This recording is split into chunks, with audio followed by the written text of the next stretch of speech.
Hi ನಮಸ್ಕಾರ, welcome back to the channel. ಇವತ್ತಿನ ವಿಡಿಯೋದಲ್ಲಿ ಎರಡು ರೀತಿಯಾದ ಪುಟಾಣಿ ಪರ್ಸ್ಗಳನ್ನು ನೀವು ಬಿಗಿನರ್ಸ್ ಆದರೂ ಕೂಡ ಆರಾಮಾಗಿ ಹೊಲಿಬಹುದಾದಂಥದ್ದನ್ನು ತೋರಿಸ್ತಾ ಇದ್ದೀನಿ. ಹಾಗಾದರೆ ಬನ್ನಿ ವಿಡಿಯೋ ಶುರು. ಇವತ್ತಿನ ವಿಡಿಯೋವನ್ನು ಶುರು ಮಾಡೋಕ್ಕಿಂತ ಮುಂಚೆ ಯಾರೆಲ್ಲ ನಮ್ಮ ಚಾನಲನ್ನು ಹೊಸದಾಗಿ ನೋಡ್ತಿದ್ರು ದಯವಿಟ್ಟು ಸಬ್ಸ್ಕ್ರೈಬ್ ಮಾಡ್ಕೊಂಡು ನೋಡಿ. ಹಾಗೆ ಈ ವಿಡಿಯೋ ನಿಮಗೆ ಇಷ್ಟ ಆಗಿದ್ದಲ್ಲಿ ದಯವಿಟ್ಟು ಒಂದು ಲೈಕನ್ನು ಕೊಡೋದನ್ನು ಮರಿಬೇಡಿ.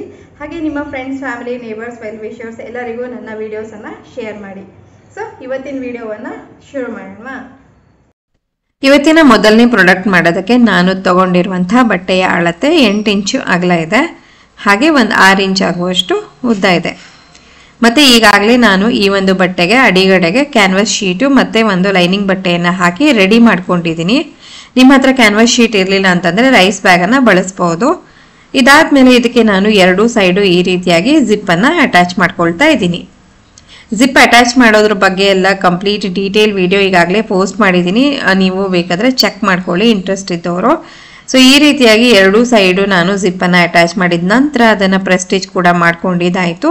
ಇವಾಗ ಇದಕ್ಕೆ ರನ್ನರನ್ನು ಇನ್ಸರ್ಟ್ ಮಾಡೋ ಸಮಯ. ಈಗ ರನ್ನರನ್ನು ಕೂಡ ಇನ್ಸರ್ಟ್ ಮಾಡಿಕೊಂಡು ಈ ರೀತಿ ನಾನು ಇದನ್ನು ಇಟ್ಕೊಂಡಿದ್ದೀನಿ. ಇವಾಗ ಇದನ್ನು ಉಲ್ಟಾ ಮಾಡ್ಕೊಳ್ಬೇಕು.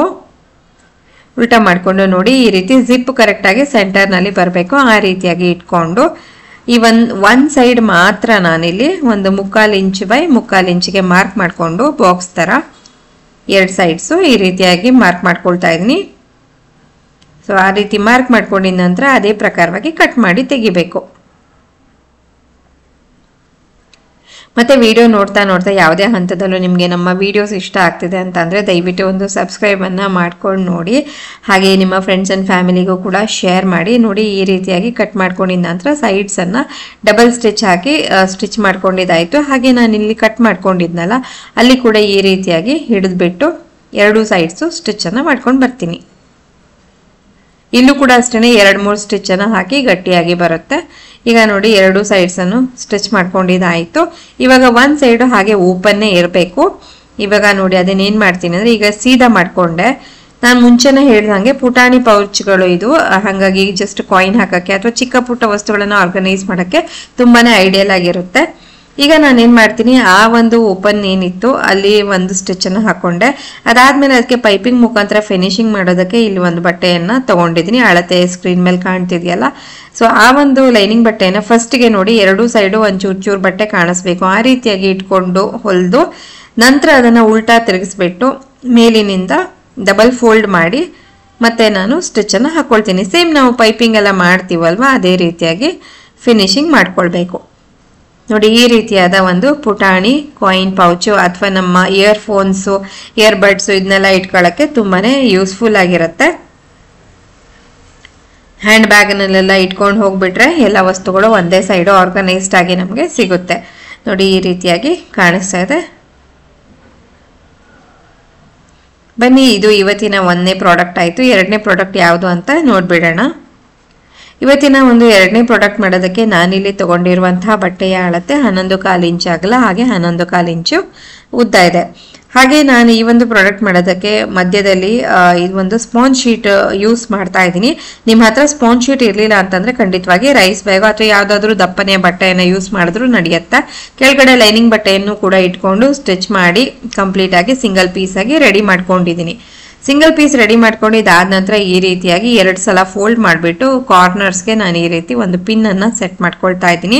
ಪಿನ್ನನ್ನು ಹಾಕೊಂಡಿದ್ದಾದ ನಂತರ ಸೆಂಟರಿನಿಂದ 5/4 ಇಂಚಿಗೆ ಈ ರೀತಿ ಸುತ್ತಲೂ ಈ ಒಂದು ಟೇಪನ್ನು ತಿರುಗಿಸ್ತಾ ಮಾರ್ಕ್ ಮಾಡ್ತಾ ಬರಬೇಕು. ಕರೆಕ್ಟ್ 5/4 ಇಂಚಿಗೆ ಕಂಪ್ಲೀಟಾಗಿ ಮಾರ್ಕ್ ಮಾಡಿಕೊಂಡು ಹೇಗೆ ಮಾರ್ಕ್ ಮಾಡ್ಕೊಂಡಲ್ಲ ಅದೇ ಪ್ರಕಾರವಾಗಿ ಕಟ್ ಮಾಡ್ಕೊಳ್ತೀನಿ. ಈ ರೀತಿ ಕಟ್ ಮಾಡ್ಕೊಂಡಿದ್ದಾದ ನಂತರ ಇದನ್ನು ಮತ್ತೆ ಸೆಂಟರ್ನಲ್ಲಿ ನಾನು ಕಟ್ ಮಾಡ್ಕೊಳ್ತೀನಿ. ನೋಡಿ, ಓಪನ್ ಮಾಡಿದ್ರೆ ಈ ರೀತಿ ಬಂದಿದೆ. ನೆಕ್ಸ್ಟ್ ಇದನ್ನು ಕರೆಕ್ಟಾಗಿ ಸೆಂಟರಲ್ಲಿ ಮತ್ತೆ ಕಟ್ ಮಾಡ್ಕೊಳ್ತೀನಿ.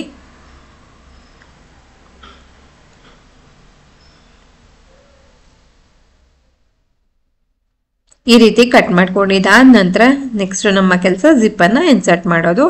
ಸೊ ಈ ರೀತಿಯಾಗಿ ಮೊದಲನೇದಾಗಿ ಜಿಪ್ಪನ್ನು ಈ ರೀತಿಯಾಗಿ ಇಟ್ಕೊಂಡು ಒಂದು ಸ್ಟಿಚ್ಚನ್ನು ಹಾಕ್ಕೊಳ್ಳೋದು, ನಂತರ ಉಲ್ಟಾ ತಿರುಗಿಸ್ಬಿಟ್ಟು ಪ್ರೆಸ್ ಸ್ಟಿಚ್ಚನ್ನು ಹಾಕ್ಕೊಳ್ಳೋದು. ಎರಡು ಸೈಡ್ಸು ಇದೇ ಕ್ರಮದಲ್ಲಿ ನಾನಿವಾಗ ಜಿಪ್ಪನ್ನು ಸ್ಟಿಚ್ ಮಾಡ್ಕೊಂಡು ಬರ್ತೀನಿ.